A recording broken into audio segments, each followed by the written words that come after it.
makin ketemu kayak kok makin ke hutan lagi nih, gue bingung kan.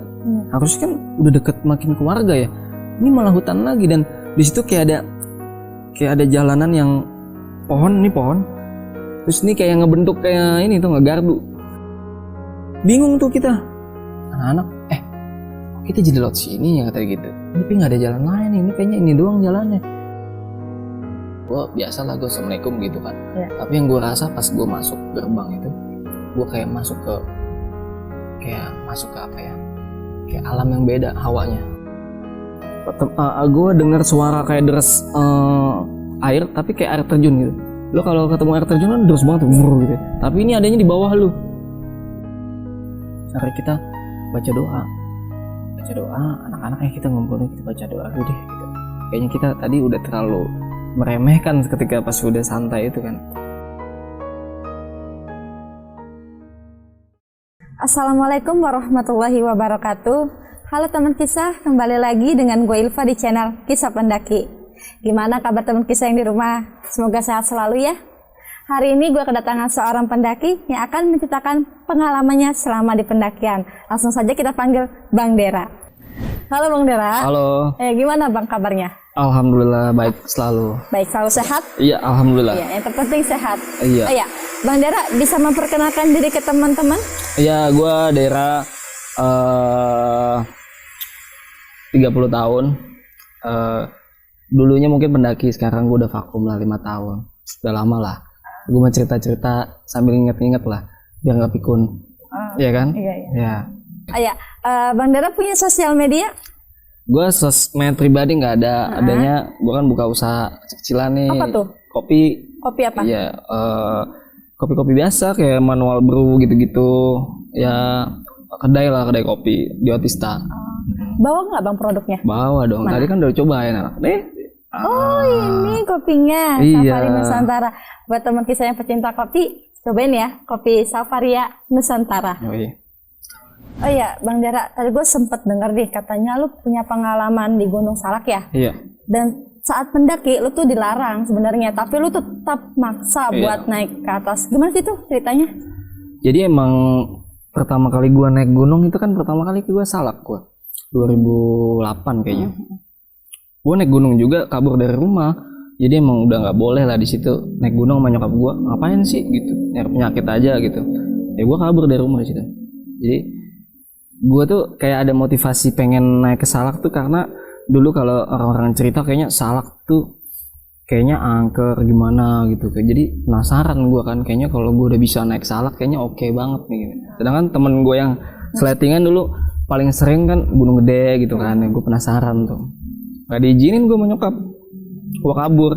Gue bilangnya cuman main aja, nginep. Padahal keril udah gue keluarin duluan. Iya. Sebelum kita lanjut dengan cerita dari Bang Dera, buat teman kisah yang ingin membeli perlengkapan outdoor, langsung saja ke Angsana Outdoor dan kepoin sosial medianya.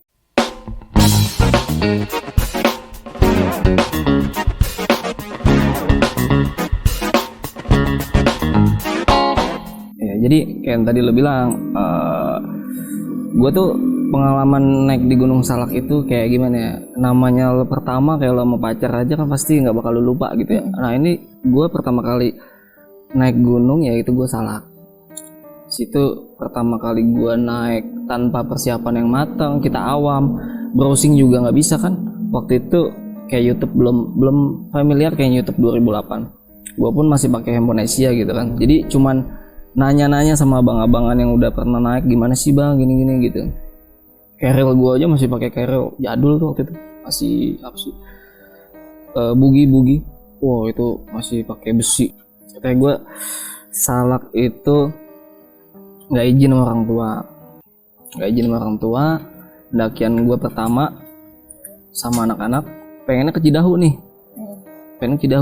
karena gue taunya emang Cidahu. Ternyata ongkosnya ini nggak cukup. Akhirnya mau nggak mau di Bogor kita udah belokin aja tuh. Wah Bogor deh yang pakainya make sense nih. Ongkos kita untuk di Bogor. Bogor kan juga Gunung Salak juga tuh. Cuman kita nggak tahu lewat mananya. Cuman karena gue pernah ke Curug Nangka, pikir gue deket-deket situ lah gitu kan. Gue naik lah di situ. Pendakian pertama gue. Ya di situ pun gue udah beberapa ngelewatin kejadian aneh lah. Sampai temen gue dari 6 orang yang masih naik gunung cuma 2. Yang lain udah pada nggak ada yang mau naik gunung lagi sejak naik di situ.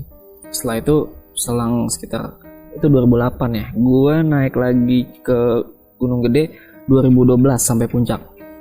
Itu pas Sukhoi kalau nggak salah. Sukhoi nabrak. Gue pending akhirnya sekitar seminggu setelah Sukhoi itu evakuasi baru gue naik. Tapi sebelumnya gue udah pernah ke Salak itu juga lewat Cidahu. Cuman gue udah niat banget nih, udah persiapan matang. Sampai pos 2 nggak dibolehin sama ranger. Katanya badai cuaca parah ekstrim. Anjir, gue udah nyiapin jadwal ya kan. Ongkos gitu nggak jadi kan, hopeless juga ya. Aduh sayang banget. Tapi gue pengen coba lagi ya, sampean di 2012. Gue pengennya Salak 2 udah Salak 1 nih gitu kan. Gue naik lah tuh, naik Salak 1. Gue bertiga tuh naik waktu itu, ceritanya gue sama waktu itu udah jadi istri gue apa belum gue lupa, pokoknya bokin gue sama ponakan gue namanya si Andre. Kita naik nih dadakan juga, biasa ketemu kalau nggak salah di kampung rambutan gue. Naik sana sampai sana malam. Gue ngecamp di pos 2, nggak langsung lanjut, gue santai-santai pos 2. Terus gue naik tuh di persimpangan apa namanya Kawaratu, itu udah banyak orang yang pada turun. Gue kan berhenti istirahat siang-siang deh. Di persimpangan itu banyak yang turun. Bang, ngapain lu naik bang? Ini kita aja pada mau turun gitu. Di atas mah gersang lagi juga, pohon banyak ditebang-tebangin, sepi gitu. Turun aja bang, kayak gitu. Ya gue bilang, ya sayang gue turun, gue bilang gitu kan. Gue mau ke atas. Kata dia, mendingan jangan muncak bang, mendingan sampai itu aja lah. Sampai mana gitu dia bilang. Ya gue tetap kekeh kan. Gue lihat di situ pendaki juga udah ada yang pincang-pincang juga pas turun tuh. Wah, gue bilang, ya gue tetap naik normal lah. Cuman emang yang gue rasain emang Gunung Salak itu treknya emang dahsyat ya, walaupun nggak terlalu tinggi mungkin, tapi melelahkan banget. Bahkan pas di tanjakan rantai kalau nggak salah itu si Andre temen gue sempet mau jatuh, untung kepegang tangan sama gue. Jadi kan naiknya dia naik sini dulu satu, naik udah bokin gue udah naik, terus gue duluan naik, si Andre naik. Wah itu dia mau jatuh, kelepas pegang pohon, kelepas satu, gue tangkap. Dari situ mereka berdua karena yang emang obsesi banget naik Salak kan gue ya, pengen banget nih gue Salak 2 sama Salak 1 gitu. Mereka berdua kayaknya kayak udah kita nggak usah muncak lah ya, camp sini aja santai. Emang mereka lebih santuy lah gitu, nggak terlalu pengen muncak banget. Gue udah mulai engkel tuh kaki gue belah kanan kalau nggak salah. Tapi gue maksain, ayolah naik lah gitu, pikir gue nggak terlalu tinggi nih, nyampe besok nih gitu kan. Gue maksain, tapi pas gue sempet agak selek juga.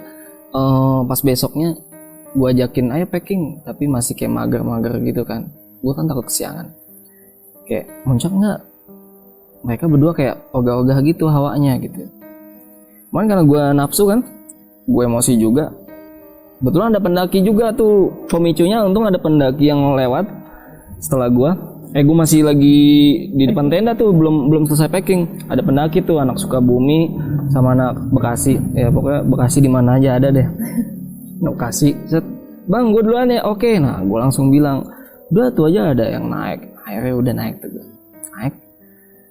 Gue engkel tuh kaki gue, tapi masih gue paksain lah. Udah. Engkelnya biasanya kan di bawah lutut atau di lutut ya. Ini gue sampai ke pinggul gue rasa sakitnya. Gue paksain aja. Di trek dikasih koyo, dikasih balsem gitu gue sama anak Bekasi itu. Gue dikasihin, lumayan enakan. Akhirnya gue bisa sampai puncak. Pas itu masih nggak ada kejadian aneh-aneh lah ya. Pas di puncak itu kalau nggak salah tuh kita makan kue-kue bekas-bekas lebaran tuh, berarti itu habis lebaran. Seret kan, minum pada habis. Akhirnya, Andre lu cari minum deh, cari air deh gitu. Dia sama ada anak Sukabumi sama anak Bekasi itu turun tuh. Gue di situ ngedrop tuh fisik gue. Kayak udah menggigil kedinginan. Gue kan emang jarang pakai jaket kalau lagi trek gitu ya. Akhirnya gue diselimutin pakai ini, kayak flysheet. Selimutin bener, sampai dari leher sampai bawah, gue udah kedinginan banget tuh. Di situ sebenarnya gue udah rasanya pengen ngecamp, tapi karena mungkin abis suko ya, jadi itu banyak yang ditebang-tebangin tuh. Yang tebang-tebangin, jadi gersang gitu puncaknya. Terus gue sempat lihat itu juga tuh, bekas yang tabrakannya Sukhoi. Sempat tuh gue lihat gompalannya gitu tuh, gompalan bekas kena pesawatnya. Gue lihat tuh di atas. Gue pengen ngecamp tapi suasananya nggak enak, tempat ngecampnya juga kayaknya nggak enak. Terus anak-anak Bekasi sama Sukabumi ini juga pada mau turun, akhirnya udah turun. Gue bilang, gue udah menggigil. Pas gue turun semakin parah ini gue, ankle gue, dan sampai akhirnya kanan kiri kena, udah makin parah tuh. Itu sampai gelap malam, dan gue akhirnya dibopong kanan kiri. Wah, udah nggak bisa ngapa-ngapain tuh gue. Jalan udah gue seok-seokin aja, terseok-seok gitu jalannya. Anak Bekasi sama Sukabumi itu duluin kita, dia kayak lari gitu kan, sampai balik lagi dia balik lagi, bang, lu nggak kenapa-napa? Gue juga kaget juga tuh pas dia balik lagi. Gue kira kan ini anak udah jauh kan. Nggak apa-apa, gue bilang gitu. Nggak, soalnya nih bahaya nih, udah jam segini lu masih di sini, jalan lu kayak gini lagi. Apa mau kita buka tenda aja, istirahat dulu, makan dulu, nanti gue sama anak-anak kesediaan ada, kata dia gitu. Gue nggak mau repotin kan, lagi juga kalau udah buka tas lagi kan repot ya, gue lemes kan udah lah. Gue lanjutin aja pelan-pelan. Terus sepanjang jalan tuh untung hujan, kalau nggak salah sempat hujan sebentar. Sepanjang jalan di pohon-pohon bambu segala macem. Suasana serem sih, tapi untungnya gue ke bantu sama ada anak pendaki anak Bekasi itu. Dia nungguin gue kelamaan jalan ya kan. Gue bilang, bang lu jalan aja duluan, nggak apa-apa, nggak usah nungguin gue. Akhirnya gue bertigaan paling belakang gue. Sejalan terus akhirnya kita nggak jadi kita ngecamp. Di perjalanan itu yang namanya ada pohon-pohon bambu tuh, itu yang namanya gerasa gerusuk tuh kanan kiri kenceng banget tuh. Wah, gue bilang, gue mikirnya positif, binatang aja kali ya kan, binatang aja. Terus yang gue heran, ada pendaki tuh malam-malam, pendakinya kayak macam perguruan silat, jadi pakaiannya kayak pakaian ngaji tapi silat gitu ya, putih-putih gitu, putih-putih. Cuman bawa inian dia, cuman bawa apa sih namanya, buat minum tuh ceret ya, buat ceret, ceret kecil. Dia bawa apa lagi ya, kayaknya ceret sama senter seadanya. Iya, senternya bener-bener terang enggak gitu kan. Gue bingung tuh, nih anak pada mau ngapain. Gue tegur ya gitu, apa sih namanya, kurang responsif ditegur ya gitu. Mungkin karena lagi posisi naik, ribet kali jawabnya gitu. Yang gue heran itu kalau nggak salah ada berapa orang lah ya, ada 3 kayaknya ada tuh. Cuman jalannya ada yang 1, ada yang 2 gitu kan. Yang gue heran, gue ngeliatin itu kan becek segala macam. Gue aja udah kotor banget ya. Itu pakaian mereka bersih. Ini pakaian mereka benar-benar gue liat sampai celana panjang kan. Gue liat celananya kok kagak ada tanah-tanahnya. Gue bilang bersih. Gue bilang sakti amat ini orang. Aneh, gue bilang. Gue nggak herannya karena di daerah Bogor itu kan emang banyak kayak perguruan silat-silat gitu kan. Ya kan banyak tuh kayak gitu-gitu. Mungkin ya anak-anak ini lagi pada pendidikan kali gitu. Gue rada tenangan deh, ada orang, udah jalan. Si anak Bekasi sama Sukabumi itu udah nungguin gue, dia masih nungguin gue. Akhirnya gue ketemu lagi sama dia, gue tenangan deh. Udah kelihatan itu lampu-lampu kota ya kan. Wah, udah deket nih kita. Gue masih kondisi nggak bisa jalan, dibopong-bopong. Iya, sampai yang ngebopong gue gantian, anak Bekasi sama Sukabumi itu yang bopong gue. Iya, gue udah pegangan begini dia nih. Ada yang tinggi, ada yang pendek, gue ada yang begini kan gue. Waduh, gue jalan kan, seok-seok sampai akhirnya gue udah lemes banget, udah pucet. Mereka, bang mau ditandu katanya gitu. Wah, lu bisa bikinnya? Bisa kata dia gitu. Wah, jangan deh, ribet-ribet, gue bilang gitu. Dia ada yang buat tali juga. Gue juga mikir kan, tandu kan harus pakai kayu tuh, kayunya dari mana? Gue pikir gitu kan. Udahlah, jalannya terus, gue bilang. Mereka mau nolongin gue gitu. Sebenarnya bisa aja mereka ego jalan aja sendiri kan. Mereka sambil nungguin gue, ntar di jalan lebih dikit dia nungguin gue lagi kayak gitu aja. Sampai akhirnya gue keluar gunung tuh via Cimelati. Gue naik kan Cidahu tuh. Gue Cimelati turun. Ya kalau salah kan emang nggak terlalu lama ya. Itu sekitar jam 10 gue keluar Cimelati, langsung gue dicariin motor kang ojek. Cari mamang-mamang ada yang punya motor nggak katanya gitu. Nih bawa ini nih teman kita nih katanya gitu. Pasien katanya gitu. Udah nggak bisa jalan katanya gitu. Cuman si tukang ojek itu, si bapak itu nyamperin kan pakai motor, set dia nggak deketin gue, dia rada agak jauhan. Tapi yang gue nggak sadar, gue nyamperin dia bisa jalan. Jalannya biasa gue lupa kalau gue lagi sakit. Mereka juga nggak ada yang ngeh gue lagi sakit. Gue naik motor aja udah turun, udah aman. Nah, anak Bekasi itu kayaknya jalan kaki mereka. Jadi yang naik ojek cuman kita bertiga. Gue satu motor, masing-masing satu motor lah. Gue cerita aja sama si mamang itu kan, Mang, saya kaki sakit banget nih Mang, sampai nggak bisa jalan gitu Mang. Wah emang udah biasa deh katanya gitu. Bahkan ada orang kemarin tuh ketemu ada perempuan sampai telanjang bulat di atas katanya gitu. Atau itu orang gila, nggak tahu itu demit dah katanya gitu. Emang Salak mah hati-hati deh, apalagi kalau jalan malam katanya gitu. Gue cerita sepanjang jalan masih mamang itu. Sampai akhirnya gue jalan sampai jalan raya Sukabumi. Udah gue ngeliat warung makan kan, wah gue bilang gue dendam banget nih, gue pengen minum es jeruk gitu kan. Gue nyebrang jalan Sukabumi kalau tahu trotoar tronton gitu-gitu ya. Gue nyebrang aja, gue dengan biasa aja gue stopin. Gue nggak inget kalau kaki gue tadinya pincang. Gue baru ngehnya pas abis makan mau bayar, gue ke kasir, masakan Padang tuh. Gue ke kasir, kaki gue kok nggak kenapa-napa ya, gue bilang. Tadi kan gue nggak bisa jalan. Di situ tuh aneh. Emang bener-bener Salak itu emang bener-bener mistis. Dan gue sejak itu bilang ke diri gue sendiri, gue nggak bakal lagi dan naik Salak 2 gue udah pernah, Salak 1 nih gue akhirnya sampean juga, gue nggak bakal lah naik lagi ke situ. Bener-bener gimana ya, fisik tuh sama mental kacau deh bang, ya kan. Dan yang ngalamin kayak gitu pincang itu cuman gue doang, yang lain normal aja, nggak ada yang ankle, nggak ada yang apa. Anehnya gue sampai dua-duanya gitu. Kanan kiri. Iya kanan kiri. Kalau ankle kan masih bisa gue gerakin, masih bisa gue paksa ya. Ini benar-benar kayak pincang benar-benar gue sampai di bawah kayak gitu. Aneh banget. Yang lebih anehnya ya udah, gue keluar gunung nggak terjadi apa-apa, kaki gue normal lagi. Salak tuh. Pas di gunung doang kaki di gunung doang sakit. Sejak itu sih sampai sekarang gue kayaknya kalau diajakin lagi muncak Salak kayaknya gue udah nggak ada HP gue. Kalau gunung yang lain mungkin ya. Mungkin abis itu kan gue masih naik lagi sampai Semeru juga, gue masih naik lagi. Itu Salak sih deket dari Jakarta, tapi gimana gitu hawanya, aduh. Waktu gue di yang via Bogor aja tuh, wah via Bogor sih itu yang gue via Bogor tuh lebih ke spiritual sebenarnya.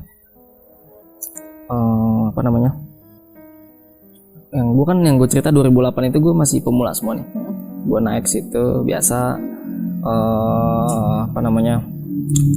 perjalanan masih normal sampai akhirnya malam itu hujan. Malam pertama hujan gue nginep. Gue kan buat 3 tenda. Tenda 1 boleh minjem, tenda-tenda Coleman yang isinya 3-5 orang kan. Yang 2 ini tenda Carrefour, yang beli-belinya di Carrefour tuh kan lo.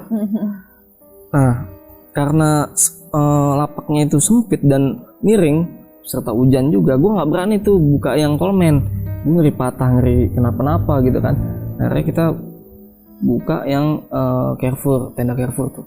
Gue buka 2, sempit dong ya kan. Kita mesti kepisah nih 3-3 gitu kan. Ini sedangkan yang pertama itu udah gue, yang tenda 1 udah gue kasih tas semuanya. Anak-anak ngumpul di sini duduk begini-begini semua kan. Yang penting nggak kehujanan dulu. Wah sempit banget, gerah lama-lama. Hujan berhenti, kita buka yang Coleman. Nggak lama tuh tanah gue geser tuh nggak. Tanah yang gue buka lapak tuh kayak geser turun, kayak longsor, tapi gue untungnya ketahan sama batang pohon yang udah kayak jatuh. Iya.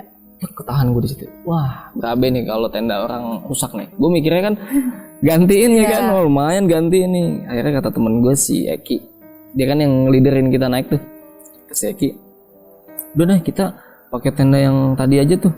Kalau ini patah, berabe nih kita gantinya kata gitu. Udah deh. Akhirnya kan udah nggak hujan, kita keluar, udah blok-blok tuh di luar juga. Ganti pakai tenda yang Carrefour 1, yang 1 lagi kan udah buat udah buat tas-tas ya. Akhirnya kita berenam tuh cuman bisa tidur 3 orang, yang 3 shift di depan. Gue shift pertama tuh, gue yang paling tidur pertama. Gue sama si Hafiz sama si Eki kita tidur duluan. Yang di depan ada 3 lagi teman gue nungguin. Jam 10 gue dibangunin. Weh gantian kata dia gitu. Bangun lu, gantian nih, gue udah pada ngantuk kata gitu. Udah, gue keluar, dia pada tidur tuh 3. Gue di luar tuh, gue Hafiz sama Eki duduk aja di batu-batu,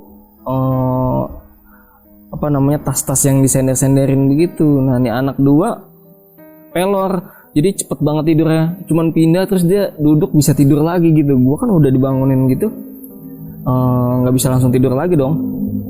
Deh pas lagi duduk cerita-cerita nih, 2 anak cuman, gue ngobrol sama nih 2 cuman ngomong gini dong, cuman gitu-gitu doang jawabin nih. Wah tidur nih gue bilang, gue takut nih kan. Terus gue ambil senter kan, senter yang satu kena air rusak, jadi cuma ada sisa 1 senter. Jadi anak berenam tuh cuma ada 2 senter. Senter yang babe-babe yang pakai baterainya gede. Nah cuma itu doang tuh. Gue nyalain lama-lama redup kan. Kata temen gue, lu jangan nyalain terus, ntar buat besok nih, kata dia gitu. Udah deh gue bilang, gue matiin, gelap gulita, habis hujan kan nggak ada bulan ya. Wah gelap gulita terus itu. Wah gue makin deg-degan dong. Teman gue yang 2 ini udah tidur aja cepet banget kan. Gue nggak ngeliat apa tuh. Coba bayangin kalau senter dimatiin, kayak apa ya, gelap banget. Akhirnya gue minjem handphone temen gue, Ki, gue minjem handphone lo dong. Handphone dia merek Alcatel zaman dulu kan, udah ada MP3 udah paling bagus tuh ya. Gue setel aja, gue ulang-ulang itu lagu Hotel California ya kan. Sampai bunyi, wah lowbat nih gue bilang. Dia dengar tuh sambil merem-merem gitu, jangan lo setel mulu, baterainya buat besok, kata dia gitu kan. Waduh, gue matiin, otomatis gue gelap gulita dong. Itu pikiran gue udah berkecamuk tuh. Yang gue takutin satu, kuntilanak. Gue kan kebayang kalau nonton film zaman dulu kuntilanak terbang gitu ya. Gue udah kebayang tuh, wah kuntilanak terbang atas gue nih kan, macan lah segala macam. Gue udah takut tuh, parno gue.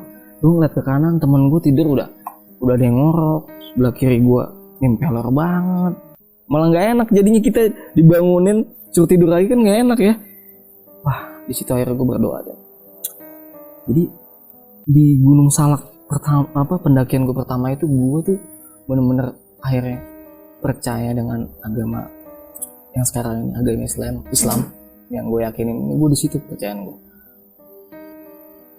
semakin bulat. Sebelumnya kan gue sempet gereja lah ya, gue sempet ngikut, bokap gue kan non muslim memang.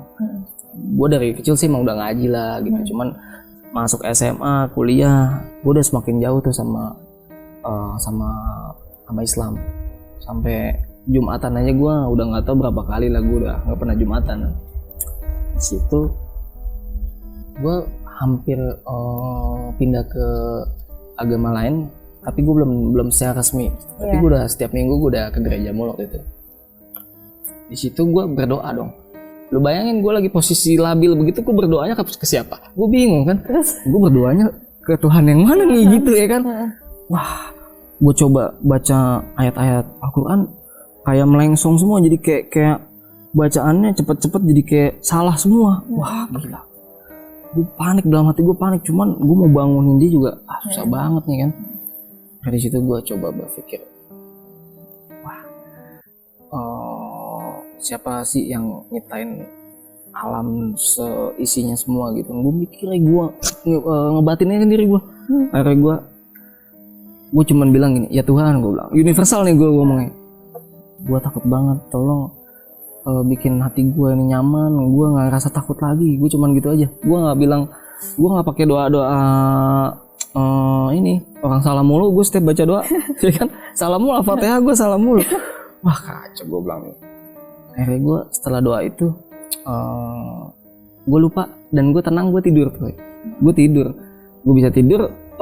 Singkat kejadian gue dibangunin, udah yang lain udah pada bangun baru tuh jelas tuh kondisi kita ngecamp. Wah hancur banget nih tempatnya, kacau nih. Udah kita turun begitu, ada pohon, gue nggak tahu, kayaknya waktu gue ngecamp awal kayaknya nggak ada tuh pohon yang jatuh dah. Tapi tuh ada pohon yang jatuh gitu, ada batangnya gitu melintang, itu yang nahan tenda kita. Terus kan 2 orang mau pulang, jadi kan kita briefing nih, gimana nih kita lanjut nggak? Yang lain lanjut, apalagi gue ya kan masih semangat ya kan. Yang 2 orang ini, kita balik aja lah katanya gitu. Cuman karena votingnya kalah, akhirnya kita tetap lanjut. Iya. Kita olahraga dulu, stretching segala macam, dingin kan. Kita minum vodka, gue waktu itu pada minum vodka biar ngangetin. Padahal belum makan belum apa kena vodka, sakit banget kan perut ya. Deh, gue jalan. Selama perjalanan itu kayak ngeluh mulu kita nih, kayak kapan puncak sih, kapan puncak. Itu kayak kelihatan puncak tapi nggak puncak-puncak, kayak bayangan gitu. Wah ini dia nih puncaknya nih, pohonnya udah ini udah udah pendek nih. Pas nyampe situ masih ada lagi jalan begitu. Halusinasi. Iya kayak begitu, dan kayaknya scene-nya kayak kejadiannya kayaknya tempat yang sama lagi deh, kayak gua ke situ deh kayaknya. Tapi nggak puncak itu. Wah, akhirnya anak-anak pada bilang, lu jangan pada ngomong macam-macam makanya di sini, ini kejadian cepet di sini. Akhirnya udah kita mulutnya jaga-jaga di situ. Udah. Akhirnya kita ketemu jalan yang berbeda. Jadi yang tadi gue bilang, ini kayak puncak, tapi gue ke situ bukan puncak, terus gue jalan lagi ke tempatnya kayak itu lagi gitu. Setelah yang akhirnya kita mikir dan kita coba deh kita jangan ngomong macam-macam, akhirnya jalannya beda tuh, beda sama sebelumnya. Nah di Salak 2 itu rutenya tuh kita kayak apa ya, kayak jalannya tuh kayak kita nginjak batang pohon yang apa ya, gue ilustrasi ini kalau film Tarzan kan ada batang pohon. Itu Tarzan kan kalau di film kan naik-naik di batangnya tuh ya. Nah gue kayaknya rasa kayak gitu tuh jalannya. Sampai ada pohonnya gue sampai kayak melipir kayak apa? Pohonnya sampai gue pegangin gitu, gue sampai jalan gitu. Jadi jurangnya parah banget. Jurang parah. Setiap ada jurang, gue akhirnya baca doa gue. Tadinya doanya pokoknya yang tadinya gue nggak pernah berdoa, sombong banget gue kan depan rumah gue nih musola. Setiap azan gue setel radio tape yang kencang gue, jadi gue kalau denger azan gue nggak mau deh dulu, kayak musik banget nih tuanya gitu kan. Pas di situ, pas di gunung itu gue bener-bener nih mati nih gue kalau lewat nih, gue bilang akhirnya mau nggak mau gue berdoa di situ tuh, gue akhirnya berdoa. Selama lagi di jalan di rute yang parah itu gue jadi kayak nginget kesalahan gue mulu. Gue kayak banyak salah nih gitu. Kalau gue masih diizinkan untuk hidup, gue kayak perbaiki nih hidup gue gitu. Kayaknya kayak agak mustahil nih gue kayaknya selamat gitu. Perasaan gue di situ. Kayak gue sampai puncak. Ternyata ekspektasi gue yang namanya pendakian pertama kan, ekspektasinya puncak itu keren, view-nya kayak di film-film katanya. Salak 2 view-nya cuma begitu doang. Mana lapaknya cuma kecil, yang lu lihat cuma pohon-pohon sama kayak jurang menuju ke Salak 1 gitu. Jadi kayak ada jalan itu kayaknya nembus ke Cidahu tuh kayaknya. Teman gue yang satu si Eki, kita lanjutin nggak, nanti kita bisa turun ke Cidahu. Cuma pas gue ngeliat jurangnya, ini kayak lebih panjang nih, kayak Sirotol Mustaqim nih. Gue bilang kayak enggak deh, gue bilang kita turun aja. Gue bilang turun lewatin yang jalan yang aneh-aneh tadi lagi dong. Itu udah normal lah jalan kita, aman-aman aja. Cuman lo tau kan kalau naik Salak tuh susah nyari mata air ya. Apalagi di Salak 2 itu gue nggak tahu medan mata air di mana. Itu udah habis banget air. Sampai gue nelan udah gue sendiri. Terus karena emang di Salak kan lembab mulu hujan ya. Itu ada pohon tanaman-tanaman apa tuh yang merah, cantinggi atau apa ya? Yang itunya bisa kita makan tuh. Akarnya apa batangnya? Yang merah itu asam kan, ada cairannya, itu gue makanin itu. Ada lumut di pohon gue ambil gitu kan, set gue giniin, haus banget. Iya. Dan namanya pendakian pertama itu gue kan sepatu nggak safety ya. Wah ngedrop nih, kita semua lagi jalan suka jatuh kedubuk gitu. Sampai ada pertigaan nih, gue inget itu udah haus, sangat haus. Di pertigaan itu gue inget waktu naik kita pernah lewat situ, gue inget banget nih. Tapi anak-anak nggak ingat. Anak-anak bilang, ini laut mana ya? Kanan kiri. Gue inget kalau ke kiri itu arah kita naik pertama. Berarti kan pulangnya kita ke kiri dong. Iya. Tapi gue bilang ke kiri. Gue dalam hati sih, gue ngomong dulu dalam hati. Kalau ke kiri gue ambil, itu jalan masih jauh dan air nggak ada. Kita butuh air nih saat ini, sangat butuh air. Akhirnya gue bilang sama si Eki, sok-sok survival lah gue ya kan. Ki, kalau banyak pohon pisang berarti banyak air ya, gue bilang. Si Eki cuma bilang gini aja, iya sih harusnya katanya gitu kan. Oh, itu kalau ke kanan banyak pohon pisang tuh, gue liat, gue bilang gitu. Coba kita lanjutin aja, siapa tahu ada air, gue bilang. Turun jalannya tuh kayak hampir 45 derajat, lama-lama turun.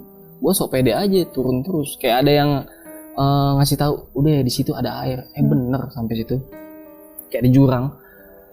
Itu udah turun banget ya posisinya. Itu di jurang, kita pegangan aja kayak rumput-rumput yang kita buat pegangan. Di jurang, terus di bawahnya itu kayak sekitar 2 meter, itu ada bekas aliran kali ya. Cuman udah mati, udah nggak ada airnya. Kayak bekas aliran air terjun, tapi udah nggak ada airnya. Nah temen gue ngelongok, di situ ada air tuh, kata dia gitu. Siapa yang turun? Gue bilang ya kan, nggak ada yang berani dong turun ya kan, mokat nih kita ya kan. Akhirnya saking ausnya ada teman gue si Babe, dia kan agak tinggi anaknya. Udah lu aja be, lu kan tinggi be gitu. Anak-anak juga udah lu aja be gitu. Kata Babe, sialan gue lagi kata dia gitu. Akhirnya turun dia, dengan diikat webbing seadanya dia turun. Dia diikat webbing, pinggangnya kita cuma megangin webbing. Padahal sih nggak safety juga tuh kalau dia kenapa-napa kan. Akhirnya dia turun. Terus dia bilang, mana sini botol aquanya? Kasih dia. Akhirnya dia ngambil tuh mata airnya katanya sih nggak gede, cuman pas dia ngambil itu kayak nggak habis airnya. Nah di belakangnya lagi, dalamnya lagi kayak ada gua gelap. Nah kan udah tuh diisi sama dia kira-kira 2 botol. Dia balik lagi dong ke kita, nih alhamdulillah nih, kayak kita angkat pada minum kan, gantian gitu berebut kan. Habis tuh cepet kan, akhirnya si Babe kan masih di bawah tuh, kita nggak mikirin dia, be isi lagi gitu kan. Kata dia, udah serem banget tuh kata dia gitu kan. Itu ada guanya, ngeri gua kata dia gitu. Terus ada macan lagi kata dia gitu kan. Enggak udah tenang aja ya, dia ngisiin lagi buat kita. Dia isi lagi baru dia naik. Dia udah minum juga di bawah, udah dia naiknya berat dong. Jadi di situ gua baru belajar kalau lo aus sebenarnya lo minum dikit sebenarnya udah cukup ya. Ini kan kayak saking ausnya, lo minum banyak. Akhirnya begitu kan lo mau naik lagi ke rute yang tadi, itu lo kayak udah kembung dan berat banget jalan. Wah, disitu gue jalan lagi berat banget. Waduh kacau nih, gue bilang berat banget nih gue mau jalan. Yang lain juga udah pada begini. Terus gue coba nerabas kayak ada akar gitu ya. Gue terabas pakai ini gue keril gue. Pas gue nundukin keril itu kayak buat nerabas dia, gitu kan. Bawa tuh kan nama keril gue. Habis itu setelah lewat keril gue, itu ranting yang ada durinya ngenain muka gue, gitu. Wah, baret gue. Aduh, gue bilang gitu. Di situ tuh gue kayak kunang-kunang gitu. Wah, kayak gue gelap-gelap gitu. Gue ingat ada si Eki bilang, "Der, lu bisa, lu naik lagi," katanya gitu. "Bisa, lu semangat," gitu. Gue naik lagi. Singkat cerita, gue akhirnya balik lagi ke persimpangan yang tadi. Aman dong ya kan? Udah ada air kan. Kita balik nih, fun nih. Selama balik sok-sok sambil nyetek, Ki Alcatel lo masih nyala nggak? Gue bilang gitu kan. Masih.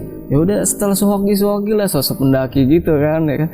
Setelah sohogi sepanjang jalan ya kan, sok pendaki banget waktu itu kan. Jalan sampai bawah perhutani. Tapi kalau dibilang perhutani kayak nggak banyak tanaman apa sih namanya? Nggak kayak banyak tanaman panen-panennya, tapi ada petani.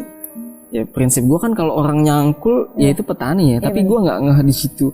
Kayaknya nggak ada ininya deh, kayak nggak ada tanaman yang kolah atau apa gitu. Gue juga bingung, kayaknya kita waktu pertigaan itu nembusnya warung ya, tapi kok kenapa kita nemu gini pertani gini kok beda nih ya kan? Ya cuman karena udah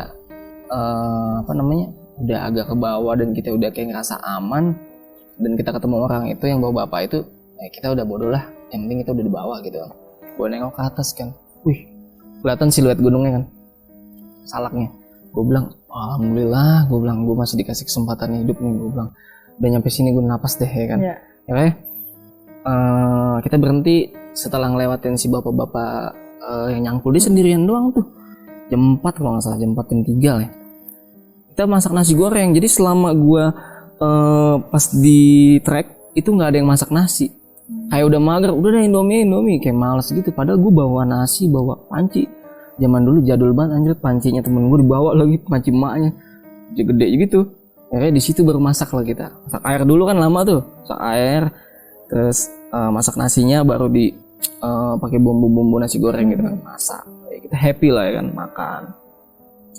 Kalau nggak salah fotonya juga waktu itu kita foto-foto karena si handphone temen gue lobet yang komunikator, akhirnya gue foto pakai two style zaman dulu, cekrek gitu. Gue nggak tahu hasilnya deh tuh kan. Udah kenyang, mager kan, yang rokok gitu kan.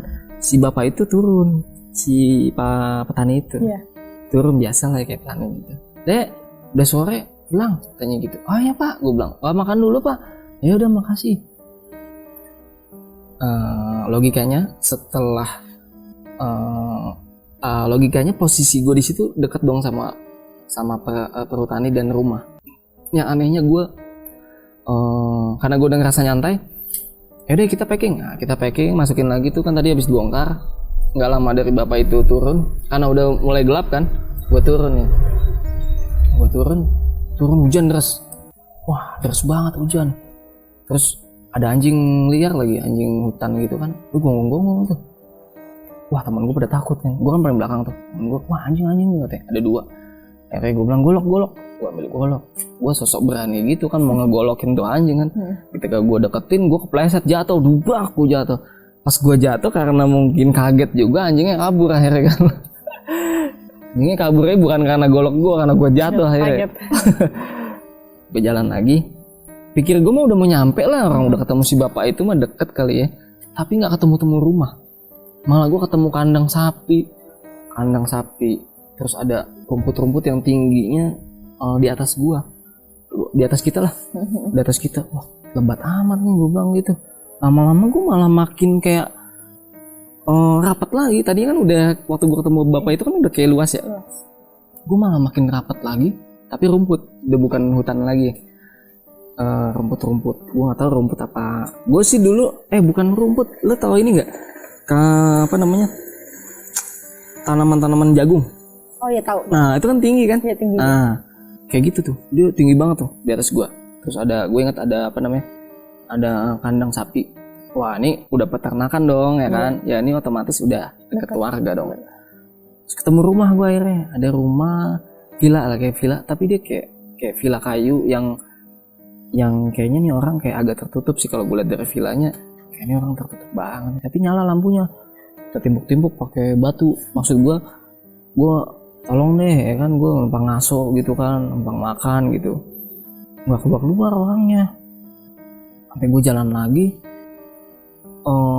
makin ketemu kayak kok makin ke hutan lagi nih, gue bingung kan.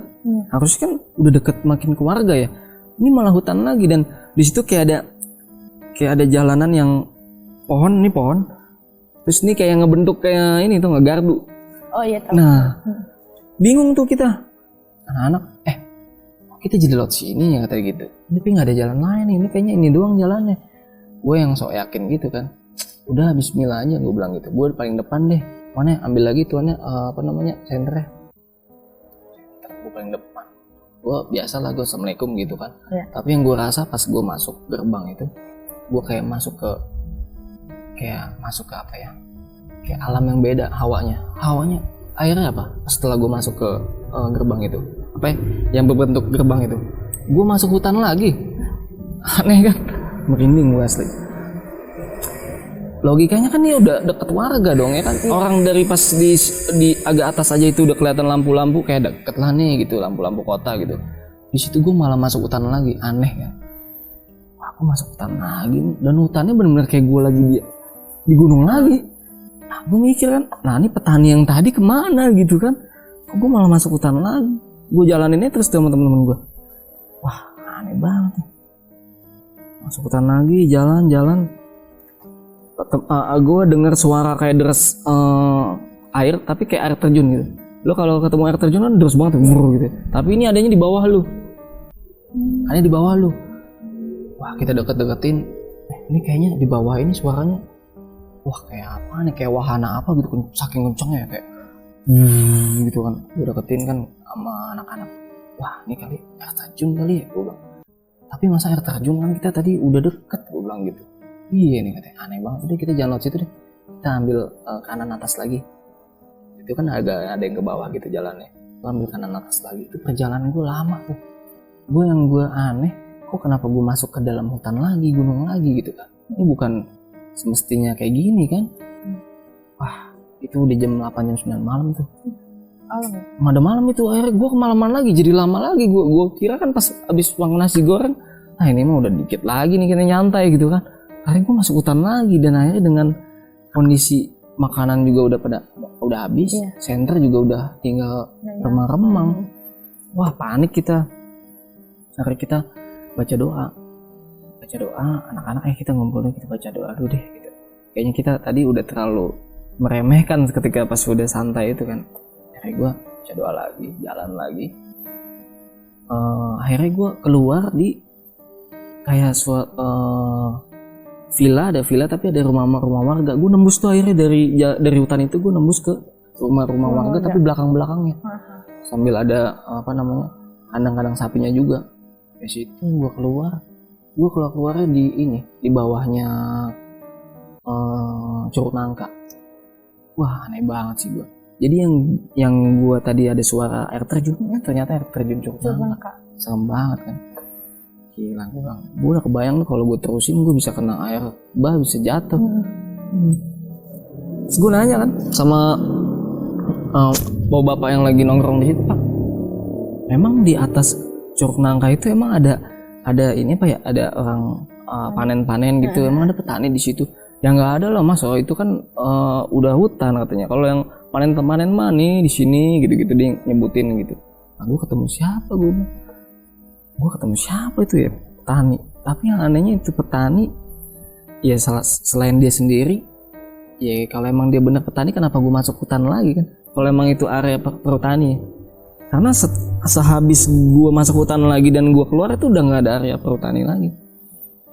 Wah, itu bener-bener tuh naik Salak 2 itu via Bogor tuh gue kayak deja vu, kayak ngulangin lagi tempat yang sama. Balik lagi, nggak habis. Gue udah di situ tuh, wah, gue jadinya anak-anak akhirnya pada tobat tuh naik gunung. Gue nggak lagi dah naik gunung katanya gitu.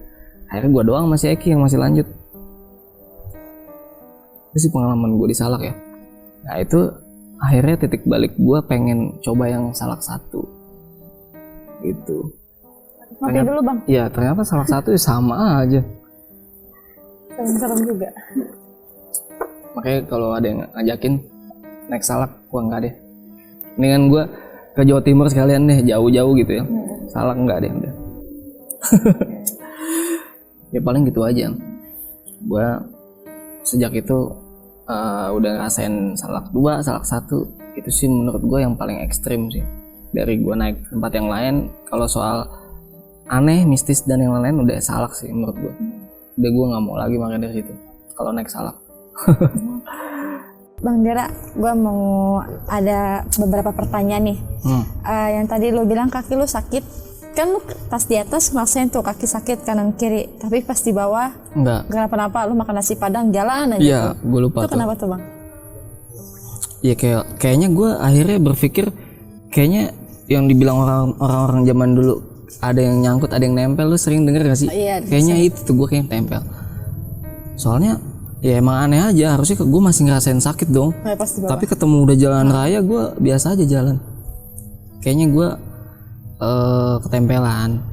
ketempelan yang ada di situ. Dan mungkin karena keangkuhan gue juga di situ, kayak udahlah bisa gue gitu ya, emang remehin. Terus sama sosok petani nih, penasaran gue sama sosok petani. Iya. Itu di atas ada petani. Iya. Di atas ada petani. Satu orang. Dan yang ngeliat itu lu doang? Enggak, anak-anak semua ngeliat. Anak-anak ngeliat? Iya. Orang kita tegur kok, Pak gitu. Ya kita udah happy dong, udah ada orang ya kan. Wah, kita udah deket nih, kita aman artinya gitu kan. Ya gue udah happy, dan itu masih jam 3. Berarti kan ya gue, pikiran gue ya jam 5, jam 6 pasti gue udah selesai dong, udah keluar gunung dong. Cuman ternyata gue akhirnya malah perjalanan di hutan lagi. Sampai gue keluar jam 9, jam 10 malam, kan aneh gitu. Yang gue ketemuin tuh petani apaan gitu. Dan setelah itu emang nggak ada perhutani sih. Perhutani nggak di daerah situ ternyata pas gue nanya. Tapi itu lengkap bawa cangkul. Pakai kaos dia. Kaosnya tuh agak-agak belel-belel hitam-hitam, tapi nggak hitam ya. Cuman agak gelap kaosnya. Pakai topi, tapi bukan topi yang kayak petani gitu, nggak, topi apa ya, biasalah. Gue cangkul, lagi nyangkul, cuman gue nggak merhatiin apa yang dicangkulin sama dia. Oke, kita tegur aja, Pak, gitu. Wah, aman nih, kita udah di perhutani nih, kita aman. Makanya gue buka keril, kita bikin nasgor. Itu pas gue bikin nasgor juga ada dia kok. Maksudnya jarak gue adalah sekitar 20 meter, gue ngeliat dia, cuman ada dia. Sampai kita tawarin, Pak, makan. Ya gitu. Dia turun duluan pun dia nagor kita. Cuman yang gue heran, kok gue turun kok malah masuk hutan lagi, dan masih perjalanan masih panjang banget sampai jam 9 malaman. Itu aneh banget sih. Gue mikir itu petani bener apa bukan gitu kan. Dan emang pas gue turun juga nggak ada petani lagi sih, udah. Itu doang. Oke. Itu sama ini Bang, alasan lu. Tadi kan lu bilang kapok naik salak. Iya. Gak mau lagi kalau Banget diajak. gue kapok banget. Alasannya kenapa? Kayaknya pas naik salak kayaknya yang amsyong gue mulu kayaknya. Gue naik sama temen gue, sama yang gue naik sama bokin gue juga yang kena amsyong. Kayaknya gue nggak tahu deh. Gue pakai kalau ngeliat Gunung Salak kayaknya udahlah. Gue kalau ngecamp di bawah aja sih oke lah. Cuman kalau naik lagi cukup, gue udah ngerasain deh. Kayak gue nggak mau lagi. Makanya gue setelah itu gue mulai naik ke Jawa Tengah, Jawa Timur. Malah nggak se-spooky di Salak. Jawa Barat tuh Salak emang gue ngerti dah, gokil ya. Sukhoi aja jatuh kan gitu. Oke. Oh iya, Bang Daerah, mungkin ada pesan-pesan buat teman kisah yang di rumah? Pesan-pesan dari pengalaman gue gitu ya. Ya. Pokoknya selama lo naik gunung itu, kalau bisa emang hati lo tuh benar-benar pasrah deh. Jangan ngerasa kuat, jangan ngerasa sombong, pasrahin aja gitu. Karena kita yang udah istilahnya kita udah pengalaman dan kita udah sering ke gunung itu, walaupun deket dari Jakarta, tapi ada aja kalau kita sompral atau kita rasa angkuh, ada aja apesnya. Makanya sejak itu pengalaman gue naik gunung, gue setiap naik gunung gue pasrah aja. Gue emang pengen bercengkrama dengan alam, udah nggak neko-neko, nggak yang gue pendaki nih gini gitu. Pasrah. Kalau pasrah malah jadi banyak bantuannya. Gitu aja sih paling pesannya.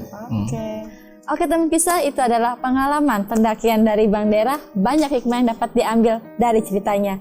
Jangan lupa untuk ditonton channel Kisah Pendaki, di subscribe, like, comment, and share, dan aktifin loncengnya biar gak ketinggalan video-video dari kita. Oke Bang Daerah, thank you ya. Thank you juga, mau berbagi pengalaman di sini. Sama-sama, makasih banyak. Iya, sama-sama.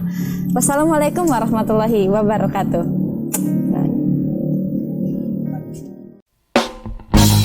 Bye.